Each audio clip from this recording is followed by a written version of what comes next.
Hello everyone. एक बार फिर से आप सभी का स्वागत है मेरे यूट्यूब चैनल इंग्लिश विद विकास जा में। आज के सेशन में हम टोटल 20 एमसीक्यूज करने जा रहे हैं और आज का जो टॉपिक है वो है आपका एक्टिव टू पैसिव वॉइस।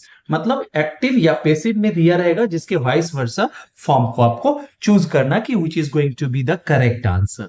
और यह सेशन आप किसी भी प्रकार के एग्जामिनेशन की तैयारी कर रहे हो जहां पे इंग्लिश से क्वेश्चन आता है, it is going to be very beneficial for all of you.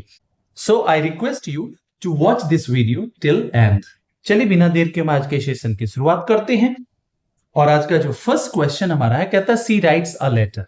इसका एप्रोप्रिएट पेसिव वॉइस क्या होगा? तो पेसिव वॉइस जब भी हम बनाते हैं ना तो वहां सिंपल सा एक चीज ध्यान रखना है, देखना है कि what kind of verb is use their. मतलब वहां पे आपको सबसे पहले कहां जाना है? वर्ब के पास जाना है। और वर्ब देख रहे हैं यहाँ पे वर्ब का पांचवा रूप है जो कि दर्शाता है प्रेजेंट इंडेफिनिट टेंस। अर्थात प्रेजेंट इंडेफिनिट टेंस V1 या V5 जो है इसका पेसिव स्ट्रक्चर होता है इज या एम या आर। मतलब इसका चयन किया जाएगा इसके नए सब्जेक्ट के अकॉर्डिंग। उसके बाद हम देखेंगे वर्ब के थर्ड फॉर्म, अर्थात जो वर्ब वहां पे मेन वर्ब के रूप में काम कर रहा है उसके थर्ड फॉर्म का प्रयोग करेंगे। अब देखेंगे सब्जेक्ट और ऑब्जेक्ट एक दूसरे के प्लेस को इंटरचेंज कर लेते हैं, अर्थात हो जाएगा नया सब्जेक्ट हमारा ए लेटर और ए लेटर के साथ हम इज का प्रयोग करते हैं। देखेंगे ये चार ऑप्शन में देख रहे हैं कि सिर्फ ये जो कॉम्बिनेशन है कहां पे है? ऑप्शन नंबर बी में है। अन्यथा ये चार में से तीन जो है आपके जो बाकी वो इसके छट जाएंगे, अर्थात यही आपका आंसर हो जाएगा। एक्टिव टू पैसिव जब भी बनाना हो सिर्फ आप वर्ब के फॉर्म्स को देख करके आसानी से सेकेंड्स में इनके आंसर्स आप प्राप्त कर सकते हैं। And it is totally dependent to the practice you do. जितने भी आप प्रैक्टिस करेंगे उससे आपके अंदर कॉन्फिडेंस के साथ साथ एक्यूरेसी भी आती जाएगी। चलिए नेक्स्ट की ओर चलते हैं। नेक्स्ट हमारा कहता है they are playing football. Are मतलब प्रेजेंट से संबंध है, आईएनजी मतलब कॉन्टिन्यूअस, अर्थात प्रेजेंट कॉन्टिन्यूअस। और प्रेजेंट कॉन्टिन्यूअस का जो हमारा पेसिव स्ट्रक्चर होता है क्या होता है? इज या एम या आर प्लस ये वर्ब के चौथे रूप को तो हम थर्ड में बदल देते हैं, लेकिन उसका जो वर्ब का चौथा रूप है उसका गुण कहां चला जाएगा? वो ट्रांसफर हो जाता है बीइंग में। और उसके बाद हम वर्ब जो मेन वर्ब उसके थर्ड फॉर्म का प्रयोग कर देते हैं। अब नया सब्जेक्ट हमारा फुटबॉल है जो कि एक खेल है और ये हमेशा सिंगुलर में आता है, जिसके कारण हम इज का प्रयोग करेंगे तो हो जाएगा फुटबॉल इज। देख रहे हैं ये चार ऑप्शन है, इसमें सिर्फ पहला है जिसमें फुटबॉल इज यूज हुआ है जो कि आपका करेक्ट आंसर हो जाएगा। इस तरह से अगर आप एक बार कॉन्सेप्ट को समझ लें और उस कॉन्सेप्ट को समझने के बाद प्रैक्टिस करें तो मेरा मानना है कि आप किसी भी एग्जामिनेशन की तैयारी कर रहे हो आप आसानी से उसे क्रैक कर देंगे। क्लियर है? चलिए नेक्स्ट हमारा है, कहता है he has completed his work. ये हमारा प्रेजेंट परफेक्ट का कैसे? तो हैज हमारा वर्ब का पांचवा फॉर्म है और पांचवा या पहला जो है उसका संबंध किस टेंस से होता है? प्रेजेंट टेंस से। और इसके बाद हम देख रहे हैं कि V3 है, अर्थात ये हमारा प्रेजेंट परफेक्ट हो जाएगा। हैज या हैव के बाद वर्ब का third form present perfect tense. Clear है? अब देखेंगे नया सब्जेक्ट हमारा हो जाएगा हिज वर्क जो कि चारों ऑप्शन में आपको दिख रहा है। अब देखेंगे प्रेजेंट परफेक्ट का जो पेसिव स्ट्रक्चर होता है, पहले तो हम एक्टिव स्ट्रक्चर को देखेंगे हैज या हैव के बाद वर्ब का थर्ड फॉर्म। इसके पेसिव में देखेंगे हैज या हैव आ जाएगा। इसके बाद देखेंगे वर्ब के थर्ड फॉर्म के लिए हम क्या कर देते हैं? बिन लगा देते हैं, ठीक है ना। और उसके बाद वर्ब का थर्ड फॉर्म। अब कहेंगे कि सर ये एक्स्ट्रा कहां से आ जाता है? ऐसे समझेंगे जो वर्ब का हमारा पहला या पांचवा फॉर्म है इसको तो हम बदल देते हैं सभी को वर्ब के थर्ड फॉर्म में, तो इसका जो क्वालिटी है या इसका जो कैरेक्टर है वो कहां आएगा? ये कैरेक्टर रिफ्लेक्ट होगा वर्ब बी के फॉर्म में। जिस फॉर्म में है तो वर्ब का बी फॉर्म उसी फॉर्म का प्रयोग होगा। क्लियर है? अर्थात हम क्या कर देंगे? बिन एक्स्ट्रा लग जाएगा चूंकि वर्ब का थर्ड फॉर्म है और बिन जो है वर्ब बी का थर्ड फॉर्म है। अब देखेंगे यही देखना हैज हैव बिन V3, इसमें से आपको छांटना है। हिज वर्क, वर्क हमारा सिंगुलर होता है तो वॉज कहां से आ गया? वॉज तो होगा नहीं। हैज होना चाहिए, इज कहां से आ गया? ये भी नहीं होगा। अब देखेंगे हैज जो कि आपके ऑप्शन नंबर सी में है, his work has been completed by him जो कि आपका करेक्ट आंसर है। क्लियर है? चलिए आगे बढ़ते हैं। नेक्स्ट हमारा कहता है समवन हेल्प्स द पुअर। कहता है कोई जो है ना गरीबों की मदद करता है। इसमें देखेंगे समवन हमारा इंडेफिनिट प्रोनाउन है, ये हमेशा सिंगुलर फॉर्म में प्रयुक्त होता है। जितने भी इंडेफिनिट प्रोनाउंस है जो वन, बॉडी और थिंग से अंत होते हैं हमेशा सिंगुलर फॉर्म में प्रयुक्त होते हैं, जिस कारण से हम देख रहे हैं यहाँ वर्ब के 5वें फॉर्म हेल्प्स का प्रयोग किया गया है जो कि सिंगुलर वर्ब है। उसके साथ एक और चीज जानेंगे, द पुअर मतलब सभी गरीब लोगों की बात की जा रही है। इस स्थिति को दर्शाने के लिए हम क्या करते हैं, एडजेक्टिव के पहले द का प्रयोग करते हैं। क्लियर है? अब देखेंगे द पुअर हमारा पहले आ जाएगा, तो देख रहे हैं चारों में है और ये प्लूरल होता है हमेशा, जिसके कारण से क्या करेंगे, वर्ब के 5वें फॉर्म के लिए हम क्या जानते थे, इज या एम या आर का प्रयोग करते हैं फॉलोड बाय वर्ब का 3rd फॉर्म। ठीक है ना? अब देखेंगे आर का प्रयोग होगा, चूंकि ये हमेशा प्लूरल होता है। अब देखेंगे ये आपका पास्ट में चला गया, ये आपका प्रेजेंट परफेक्ट में चला गया, ये आपका फ्यूचर में चला गया, अर्थात इसका प्रयोग करते हैं। साथ ही साथ एक चीज और देखेंगे, ठीक है ना, यहां पे समवन, समबडी, समथिंग, इस तरह के जो इंडेफिनिट प्रोनाउंस हैं सामान्य तौर पे इनका प्रयोग हम बाय प्लस एजेंट के रूप में नहीं करते हैं। इस चीज का आपको ध्यान रखना है। अगर ऑप्शन में ना हो तो कोई बात नहीं, उसका चयन करेंगे, अगर है कोई बात नहीं, वेल एंड गुड है वो भी। चलिए नेक्स्ट की ओर बढ़ते हैं। नेक्स्ट हमारा कहता है सी इज कुकिंग डिनर, कहता है कि वह जो है ना रात्रि के भोजन को बोलते हैं डिनर। ठीक है ना, रात का खाना बना रही है या सिंपली बोले खाना पका रही है। ठीक है ना? अब देखेंगे ये भी हमारा प्रेजेंट कॉन्टिन्यूअस का है और क्या करेंगे, is am are plus being plus verb का 3rd फॉर्म, तो डिनर पहले आ जाएगा, इज एम आर आ जाएगा, यहां तो वॉज है, यहां पे देख रहे हैं हैज आ गया, यहां पे इज है बट इसके साथ वर्ब के 4थे रूप के लिए जो हम बीइंग का प्रयोग करते हैं वो मिसिंग है, अर्थात ये भी छट गया, अर्थात ऑप्शन नंबर सी जो है आपका करेक्ट आंसर हो गया। क्लियर है? चलिए आगे की ओर बढ़ते हैं। नेक्स्ट हमारा कहता है ही मेड अ केक, उसने क्या बनाया, एक केक बनाया। ठीक है ना? अब देखेंगे एक केक पहले आ जाएगा जो कि सभी में मौजूद है। मेड हमारा 2nd फॉर्म ऑफ वर्ब है जो कि पास्ट इंडेफिनिट के लिए प्रयुक्त होता है और इसका पैसिव वॉइस क्या हो जाता है, वॉज या वर प्लस V3, अर्थात V3 किसका, मेड का, और मेड का V2 और V3 दोनों समान होता है। अर्थात देखेंगे ए केक वॉज मेड, ये किस में है, तो देख रहे हैं आपका ऑप्शन नंबर बी है उसमें, अर्थात ये आपका करेक्ट आंसर हो जाएगा। क्लियर है? चलिए नेक्स्ट की ओर बढ़ते हैं। नेक्स्ट हमारा कहता है दे वर बिल्डिंग अ ब्रिज, कहता है वे लोग क्या बना रहे थे, एक ब्रिज बना रहे थे। अब देखिए वर बिल्डिंग ये आपका पास्ट कॉन्टिन्यूअस है। ठीक है ना? वर आपका 2nd फॉर्म ऑफ वर्ब है जो कि पास्ट से रिलेशन रखता है और आईएनजी कॉन्टिन्यूअस अर्थात पास्ट कॉन्टिन्यूअस। फिर इसमें क्या कर देंगे, वॉज या वर प्लस बीइंग आ जाएगा, आईएनजी के लिए बीइंग आ जाएगा।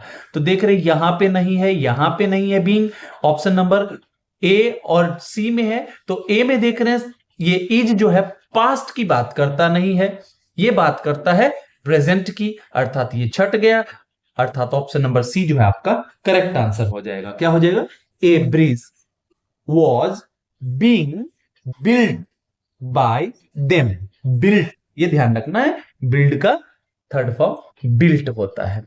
चलिए नेक्स्ट की ओर बढ़ते हैं। कहता है she had finished the project, उसने अपना प्रोजेक्ट खत्म कर दिया। ठीक है ना? अब देखेंगे यहां पे हैड के बाद वर्ब का 3rd फॉर्म अर्थात परफेक्ट की बात हो रही है। हैड अभी हमारा क्या है, 2nd फॉर्म ऑफ वर्ब है, जिसके कारण से हम क्या मानेंगे, इसे पास्ट में मानेंगे, पास्ट परफेक्ट हो गया हमारा।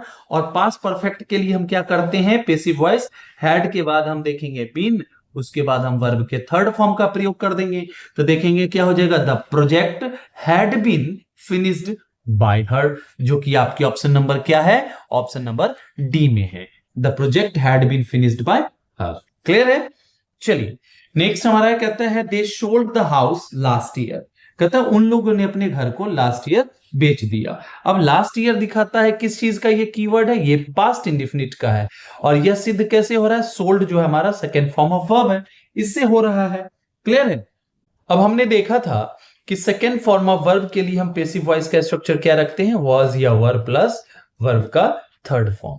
अब देखना है आपको नया सब्जेक्ट जो हमारा क्या है, द हाउस है, जो कि सिंगुलर है, जिसके साथ हम वॉज का प्रयोग करेंगे, अर्थात द हाउस वॉज। अब देख रहे हैं कि चारों ऑप्शन में 3 में तो नहीं है, लास्ट वाले में, पहले में दिख रहा है आपको the house was sold, sold का जो है सेल का मतलब होता है बेचना, इसका सेकंड और third form sell, sold, sold होता है। क्लियर है ना, अर्थात ये हो जाएगा लास्ट ईयर। अब आगे आप बाय देम ले भी सकते हैं और नहीं भी दे सकते हैं, ठीक है ना। ये अंडरस्टूड जब कोई चीज हो तो वहां पे हम बाय प्लस एजेंट देना उचित नहीं मानते हैं, ठीक है ना। चलिए आगे बढ़ते हैं। नेक्स्ट हमारा कहता है he was repairing the car, वो क्या कर रहा था, वो अपने कार को रिपेयर कर रहा था। क्लियर है। अब देखेंगे वॉज रिपेयरिंग, ये पास्ट कॉन्टिन्यूअस का है तो क्या हो जाएगा, वॉज बीइंग रिपेयर्ड। अब देखेंगे सारे ऑप्शंस को अगर देखते हैं तो ऑप्शन नंबर बी ही है ऐसा जिसमें आपको was plus being plus V3 दिख रहा है। क्लियर है, अर्थात हो जाएगा the car was being repaired by him. बस इसी ट्रिक को समझना है, एक बार अगर ट्रिक समझ गए ना तो ये क्वेश्चंस जो है ना आपके एसएससी में तो भर भर के पूछे जाते हैं। मेंस की जब बात आती है तो वहां पे तो देखेंगे नरेशन, वॉइस और पैसेज बेस्ड क्वेश्चंस तो भर भर के पूछे जाते हैं। चलिए नेक्स्ट की ओर बढ़ते हैं। कहता है she will write a book, कहता है वह एक किताब लिखेगी। यहाँ पे फ्यूचर की बात की जा रही है और ये फ्यूचर में कैसा है, तो सिंपल फ्यूचर है, क्योंकि सिंपल फ्यूचर में हम देखते हैं सेल या विल के बाद हम वर्ब के फर्स्ट फॉर्म का प्रयोग करते हैं। यहां देख रहे हैं विल के बाद हम वर्ब का फर्स्ट फॉर्म राइट, ठीक है ना। अब इसका जब पेसिव बनाना हो तो क्या करते हैं कि सेल या विल के बाद हम क्या कर देते हैं, बी का प्रयोग करते हैं और उसके बाद हम वर्ब के थर्ड फॉर्म का प्रयोग करते हैं। अब देखेंगे ये बी कहां से आ गया, चूंकि कोई भी मॉडल वर्ब ना अपने साथ बेस फॉर्म ऑफ वर्ब लेता है और वो होता है वर्ब का फर्स्ट फॉर्म, और बेस फॉर्म क्या है, वर्ब बी का बी इटसेल्फ। क्लियर है। और हम देखते हैं कि पेसिव वॉइस का स्ट्रक्चर क्या होता है, बी प्लस V3, मतलब be been being is am are was were कोई भी हो सकता है अकॉर्डिंग टू द टेंस और the demand of the sentence structure, ठीक है ना। तो जिस कारण से देख रहे हैं बी प्लस V3 यही पेसिव स्ट्रक्चर। क्लियर है, अर्थात ऑप्शन क्या हो जाएगा, a book will be written by her. अब देखेंगे कौन सा ऐसा ऑप्शन है जिसमें ये आपको दिख रहा है, तो आप सीधे कहेंगे सर ऑप्शन नंबर डी में दिख रहा है। क्लियर है। चलिए नेक्स्ट हमारा कहता है they will have completed the work. अब यहां पे देखेंगे विल से फ्यूचर की बात हो रही है, विल के बाद हैव जो कि है बेस फॉर्म है तो ये फ्यूचर की बात हो गई, और हैव के बाद V3 परफेक्ट, हैव के बाद V3 परफेक्ट, और ये विल फ्यूचर की बात करता है फ्यूचर परफेक्ट, ठीक है ना। अब फ्यूचर परफेक्ट के लिए क्या करेंगे, सबसे पहले तो सब्जेक्ट को और ऑब्जेक्ट को इंटरचेंज कर देंगे, क्या हो जाएगा द वर्क, और विल तो पहले रहेगा ही रहेगा। तो इस आधार पे भी देखें तो ऑप्शन नंबर ए आपका करेक्ट आंसर हो जाएगा, क्योंकि इन तीनों में आपको विल दिख ही नहीं रहा है, फ्यूचर की बात ही नहीं कर रहा है, ठीक है ना। और हैव भी रहेगा, क्यों हैव रहेगा, क्योंकि इसके साथ हम विल के साथ हम क्या करते हैं, बेस फॉर्म ऑफ वर्ब रखते हैं जो कि यहां है। और परफेक्ट टेंस में क्या करते हैं, बिन प्लस V3 का प्रयोग करते हैं, अर्थात आप यहां बिन देख रहे हैं और कंप्लीटेड इटसेल्फ क्या है, थर्ड फॉर्म ऑफ वर्ब है, अर्थात ऑप्शन नंबर ए जो है इसका करेक्ट आंसर हो जाएगा। चलिए नेक्स्ट की ओर बढ़ते हैं। नेक्स्ट हमारा कहता है ही विल हेल्प यू, वह आपकी मदद करेगा, ठीक है ना। अब देखेंगे ये हमारा सिंपल फ्यूचर टेंस है, हमने पहले भी देखा था कि सिंपल फ्यूचर के लिए क्या करते हैं, सेल या विल के बाद बी और उसके बाद वर्ब के थर्ड फॉर्म का प्रयोग करते हैं। यहां विल है और विल के साथ आपने डायरेक्ट क्या कर दिया, थर्ड फॉर्म ऑफ वर्ब का प्रयोग कर दिया, जो कि सर्वथा गलत है। यहां तो आप देख रहे हैं सेल या विल है ही नहीं, अर्थात ऑप्शन नंबर बी जो है आपका करेक्ट आंसर हो जाएगा। नया सब्जेक्ट यू और will be plus helped bye him जो कि आपका पहले सब्जेक्ट था। क्लियर है। चलिए नेक्स्ट हमारा कहता है they are going to open a shop. अब कहता है कि वे लोग दुकान खोलने के लिए जा रहे हैं। अब देखिए मेन क्या है, जा रहे हैं तो सबसे पहली बात है मैं आपको बताना चाहूंगा कि गो का पेसिव नहीं होता है, ठीक है ना। अब क्या करने जा रहा है, तो ओपन करने जा रहा है, तो एक्शन किस पे हो रहा है, शॉप पे हो रहा है, किसके थ्रू हो रहा है, तो ओपन के थ्रू हो रहा है, तो ओपन का हम लोग पेसिव वॉइस बनाएंगे। इससे पहले क्या करना पड़ेगा, आपको सब्जेक्ट को और ऑब्जेक्ट के स्थान को परिवर्तित करना पड़ेगा, अर्थात a shop is going to. अब शॉप नहीं जा रहा है बल्कि शॉप को खोलने के लिए जाया जा रहा है, अर्थात हो जाएगा a shop is going to be opened, मतलब एक्शन किस पे हो रहा है, सब्जेक्ट पे, तो टू बी पेसिव वॉइस में रखने की आवश्यकता है। और 2 + V1 का जब हम पेसिव बनाते हैं तो ये हो जाता है 2B + V3, अर्थात देखेंगे 2B + V3। अब कहेंगे कि सर ये B कहां से आ गया, वही तो बात है। ये देखिए ये आपका वर्ब का फर्स्ट फॉर्म है और फर्स्ट फॉर्म के लिए टेंस में इज या एम या आर का प्रयोग करते हैं। जब इसके पहले टू आ गया तो टू दर्शाता है क्या, बेस फॉर्म लेता है, और वर्ब बी का बेस फॉर्म क्या हो गया, बी इटसेल्फ। इस कारण से हम बी का प्रयोग करेंगे। और दूसरे में देख रहे हैं आपने तो टेंस ही चेंज कर दिया है, इस कारण से भी एलिमिनेट हो जाएंगे। क्लियर है ना।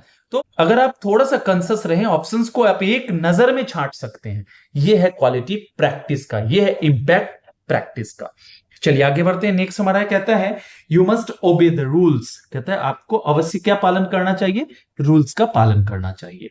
मस्ट ओबे, फिर देखेंगे मस्ट हमारा एक क्या है, मॉडल वर्ब है। इसके बाद हम बेस फॉर्म ऑफ वर्ब का प्रयोग करते हैं। नया सब्जेक्ट हमारा इस साइड आ जाएगा, तो हो जाएगा द रूल्स मस्ट। अब देखिए जितने भी मॉडल वर्ब्स होते हैं ना, उस पे नंबर पर्सन का कोई इफेक्ट नहीं पड़ता है। सिंगुलर में है सब्जेक्ट, प्लूरल में है, फर्स्ट पर्सन का है, थर्ड पर्सन का है, कोई फर्क नहीं पड़ता है। ये सबके साथ एक जैसा व्यवहार करता है। ठीक है ना। हो जाएगा द रूल्स मस्ट। आप देखेंगे कि कोई भी मॉडल हो तो मॉडल वर्ब के बाद हम वर्ब के बेस फॉर्म का प्रयोग करते हैं, और इसका पैसिव स्ट्रक्चर होता है मॉडल के बाद हम करते हैं बी का प्रयोग और उसके बाद वर्ब के थर्ड फॉर्म का। मतलब क्या हो जाएगा, मस्ट बी ओबेड। ठीक है ना, the rules must be obeyed. कौन सा ऑप्शन है जिसमें ये आपको दिख रहा है, कहता है the rules must be obeyed by you. ये किसमें, ऑप्शन नंबर बी में है। यहां पे आपने पेसिव में इसे फ्रेम किया ही नहीं, क्योंकि पेसिव की पहचान है बी प्लस V3। पहला में आपको बी दिख ही नहीं रहा है, वर्ब का थर्ड फॉर्म भी नहीं दिख रहा है। आपने तीसरे में क्या कर दिया, इजेमर का प्रयोग कर दिया। यहां आपने मस्ट को शुड में प्रयुक्त कर दिया, मतलब दोनों के मीनिंग को ही चेंज कर दिया। अर्थात जब हम ट्रांसफॉर्मेशन करते हैं तो वहां देखने को मिलता है कि हम उसके मीनिंग को चेंज ना करें, उसके सेंटेंस के फ्रेम को, सेंटेंस के स्ट्रक्चर को बदल देते हैं, ना कि उसके मीनिंग को। ठीक है। चलिए नेक्स्ट हमारा है, कहता है वन शुड रेस्पेक्ट एल्डर्स। कहता है कि हर किसी को क्या करना चाहिए, अपने से बुजुर्ग व्यक्ति का सम्मान करना चाहिए, उनका आदर करना चाहिए। अब यहां एक चीज देखेंगे, एल्डर्स हमारा हो जाएगा नया सब्जेक्ट जो कि चारों ऑप्शन में दिख रहा है। उसके बाद हम शुड का प्रयोग करेंगे। अब यहीं पे आपका मामला क्लियर हो गया, किसी भी दूसरे तीसरे या चौथे ऑप्शन में देखें शुड का प्रयोग नहीं है, और मॉडल वर्ब है, इसके बाद बी आएगा, फिर वर्ब का थर्ड फॉर्म आएगा, अर्थात ऑप्शन नंबर ए जो है आपका करेक्ट आंसर हो जाएगा। क्लियर है। चलिए नेक्स्ट की ओर बढ़ते हैं। कहता है we can solve this problem. हम इस प्रॉब्लम को सॉल्व कर सकते हैं, अर्थात किस चीज को, दिस प्रॉब्लम को। ये आपका पहले आ जाएगा तो हो जाएगा दिस प्रॉब्लम। कैन है तो कैन आ जाएगा, यही मामला क्लियर हो गया। पहला में कैन नहीं दिख रहा है, तीसरा में नहीं दिख रहा है, चौथा में नहीं दिख रहा है, अर्थात ऑप्शन नंबर बी जो है इसका करेक्ट आंसर हो जाएगा। लेकिन साथ ही साथ एक बार वेरिफिकेशन भी कर लें, this problem can, modal verb के बाद हम पेसिव में क्या करते हैं, be plus V three, be plus V three. By के बाद हम क्या करते हैं, ऑब्जेक्टिव केस का प्रयोग करते हैं, और वी का ऑब्जेक्टिव केस अस होता है। क्लियर है, एकदम वेरिफिकेशन हो गया। चलिए बधाई हो। आगे बढ़ते हैं। नेक्स्ट हमारा कहता है ही मे हेल्प द पुअर। वह क्या है, गरीबों की मदद कर सकता है। ठीक है ना। अब यहां पे देखेंगे फिर वही द पुअर आ जाएगा पहले, उसके बाद मे बी हेल्प्ड। क्या हो जाएगा, the poor may be helped. यहां पे देख रहे हैं बी प्लस वी थ्री का अभाव है, जो कि एक पैसिव वॉइस के लिए नितांत ही आवश्यक स्ट्रक्चर है। ठीक है ना। The poor may be help by him, अर्थात ये आपका करेक्ट आंसर हो जाएगा। वहीं पे हम तीसरे की बात करें तो मे हैव हेल्प्ड, नहीं, हैव आपने कहां से यूज कर दिया, एक्टिव में है ही नहीं तो पैसिव में हैव क्यों लगा रहे हो आप, कतई इसका प्रयोग वांछित नहीं है। और आपने क्या कर दिया, यहां तो पास्ट में रख दिया इस चीज को। क्लियर है। चलिए नेक्स्ट हम देखते हैं। कहते हैं हु रोट दिस पोएम। ये हमारा इंट्रोगेटिव सेंटेंस है, इसका आपको क्या करना है, पैसिव बनाना है। अब देखिए हु का ऑब्जेक्टिव केस जो होता है ना वो होता है हुम, और पॉजेसिव केस होता है हुज। और जब हम एक्टिव से पैसिव बनाते हैं या पैसिव से एक्टिव बनाते हैं तो वहां पे कम से कम दो केस की जानकारी आपके पास अच्छी होनी चाहिए। क्या क्या, सब्जेक्टिव केस और ऑब्जेक्टिव केस। सब्जेक्टिव केस में है सब्जेक्ट को ऑब्जेक्ट में बदल देते हैं, ऑब्जेक्ट को सब्जेक्ट में बदल देते हैं, जिसके कारण से आप देखते हो यहां पे बदलाव आता है। चलिए देखेंगे क्या हो जाएगा, बाय हुम। पहले आप क्या करोगे, बाय हुम का प्रयोग करोगे। दिस पोएम, चलिए ये भी सही है हमारा, by whom this poem is written. अब देखिए रोट जो हमारा है ना, ये सेकेंड फॉर्म ऑफ वर्ब है जो बात करता है पास्ट इंडिफिनिट की, और इज का प्रयोग करते हैं प्रेजेंट टेंस के लिए, अर्थात ये आपका ऑप्शन खत्म हो गया। अर्थात क्या हो जाएगा, by whom was this poem written. अब आप कहेंगे ऐसा क्यों? तो देखेंगे ये जो सेंटेंस पैटर्न है ना आपका, ये इंट्रोगेटिव है और इंट्रोगेटिव स्ट्रक्चर को आपको छेड़ना नहीं है। और इंट्रोगेटिव सेंटेंस में हम देखते हैं कि ऑक्सिलियरी वर्ब जो होता है ना वो सब्जेक्ट के पहले आता है। अब देख रहे हैं इसके लिए जो हमारा वर्ब का जो सेकेंड फॉर्म है उसके लिए हम पेसिव में देखते हैं वॉज या वर का प्रयोग होता है। और देखेंगे चूंकि हमारा पोएम जो है ना सिंगुलर है जिसके कारण से वॉज का प्रयोग होगा, अर्थात जहां भी ये सब्जेक्ट आएगा दिस पोएम उसके पहले हम वॉज देखेंगे, दिस पोएम वॉज। क्लियर है? यहां भी है, लेकिन आप यहां क्या देख रहे हो, हु का प्रयोग कर रहे हो जो कि सब्जेक्टिव केस में है, और यहां सब्जेक्टिव केस में हु है एक्टिव वॉइस में भी, तो पेसिव वॉइस में भी सब्जेक्ट को वही रहने देंगे? नहीं, ये इंटरचेंज कर लेगा ऑब्जेक्ट के साथ। क्लियर है? जिसके कारण से ये गलत हो गया। दिस पोएम वाज, ये आपने क्या कर दिया, असर्टिव पैटर्न में रख दिया, सब्जेक्ट पहले, फिर आपने क्या किया, वर्ब का प्रयोग किया और साइन ऑफ इंट्रोगेशन लगा दिया। ये तो पंक्चुएशन का एरर हो गया इसमें। क्लियर है ना? और बाय के बाद हम देखते हैं क्या, ऑब्जेक्टिव केस के प्रोनाउन का प्रयोग होता है, आपने सब्जेक्टिव केस का लगा रखा है। ये सारी चीजों को आपको एक बार समझना पड़ेगा और प्रैक्टिस से ये संभव हो जाएगा और आप आसानी से किसी भी तरह के एग्जामिनेशन की तैयारी कर रहे हो वहां पे टफ से टफ क्वेश्चंस को भी सेकेंड्स में आप कर लेंगे। क्लियर है? चलिए next and the last of this session कहता है डू दे स्पीक इंग्लिश, कहता है क्या वो अंग्रेजी बोलते हैं। डू ये हमारा वर्ब का फर्स्ट फॉर्म है और वर्ब का फर्स्ट फॉर्म है, यहां पे ऑक्सिलियरी वर्ब के रूप में काम कर रहा है, जिसके कारण से इसे हम क्या करेंगे, प्रेजेंट इंडेफिनिट में मानेंगे। क्यों? क्योंकि इसके बाद देख रहे हैं डू डज डिड के बाद हम V1 लगाते हैं। क्लियर है? और दे जो है अपने साथ वर्ब का फर्स्ट फॉर्म लेता है, इसके कारण से हमने डू लगाया। अब क्या हो जाएगा, डू। अब देखिए सबसे पहली बात है कि डू डज डिड आ जाए ना ऑक्सिलियरी वर्ब के रूप में, तो डू डज के लिए हम क्या करते हैं, इज या एम या आर का प्रयोग करते हैं। ठीक है ना? और वही डिड अगर आ जाए तो डिड के लिए हम क्या करते हैं, वॉज या वर का प्रयोग करते हैं। ऐसा क्यों करते हैं?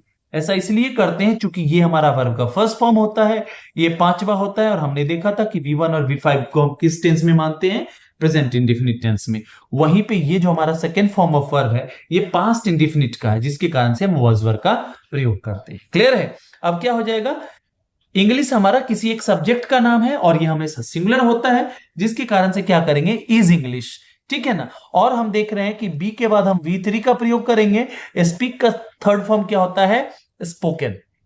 ठीक है ना? जिसके कारण से क्या करेंगे, is English spoken by them, they का हमारा ऑब्जेक्टिव केस देम हो जाएगा, अर्थात ऑप्शन नंबर ए जो है आपका करेक्ट आंसर हो जाएगा।